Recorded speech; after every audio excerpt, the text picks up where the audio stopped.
দোল পূর্ণিমা উপলক্ষে জয়পুরহাটের আক্কেলপুর উপজেলার ঐতিহ্যবাহী গোপীনাথ জিও মন্দির প্রাঙ্গণে ১৩ দিনব্যাপী মেলার শুভ সূচনা হয়েছে।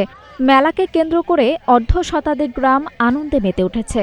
ছোট বড় সবাই উপভোগ করছে মেলার প্রধান আকর্ষণ ঘোড়া দৌড় খেলা।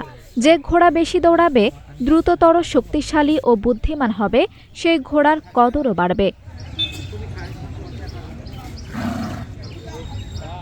নওগাঁর ধামাইরহাট থেকে আসা যুবরাজ নামক ঘোড়াকে দেখতে ভিড় করেছে শত শত দর্শনার্থী।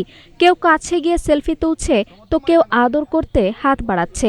যুবরাজের দাপটে বাকিদের ঘোড়াগুলোও যেন কাঁপছে। এবার মেলায় এসেছে দেশের নানা প্রান্তরে বাহারি ঘোড়া, কালো রাজা, রাজাবাবু, পঙ্খিরাজ, সুইটি, জ্বলন্ত আগুন, ভারতীয় তাজি, সিন্ধি, মারোয়ারি। দর্শকরা তাদের পছন্দের ঘোড়া কিনতে প্রতিযোগিতায় নেমেছেন। মেলা দেখতে মেলা সুন্দর ভালো সেই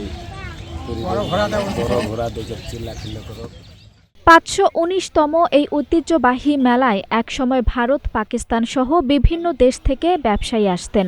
তখন উট, ঘোড়া, দুম্বা, গরু ও মহিষ সহ নানা প্রাণীর সমাগম হতো। বর্তমানে মেলাটি তুলনামূলকভাবে ছোট হলেও ঘোড়া বিক্রয়, মহিষ হাট, কাঠের আসবাবপত্র, মশলাসহ নিত্য প্রয়োজনীয় জিনিসপত্র ও দেশি বিদেশি কম্বলের দোকান দর্শকদের আকৃষ্ট করছে।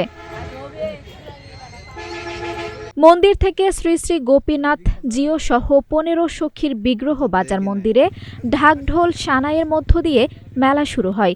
ঘোড়া বিক্রেতারা জানিয়েছেন, যুবরাজের দাম চাওয়া হয়েছে ১১ লাখ টাকা, বর্তমানে ৯ লাখে উঠেছে। অন্যান্য ঘোড়ার দামও কয়েক লাখ টাকা পর্যন্ত উঠেছে। মহিষের হাটে এক জোড়া বিক্রি হয়েছে ৫,৫,০০০ টাকায়। মেলার আয়োজন সম্পর্কে মন্দিরের সেবায়েত ও ইউনিয়ন পরিষদের সভাপতি জানিয়েছেন, ঘোড়ার মেলার পাশাপাশি গ্রামীণ ঐতিহ্য ও সকল আনন্দ আয়োজন রাখা হয়েছে।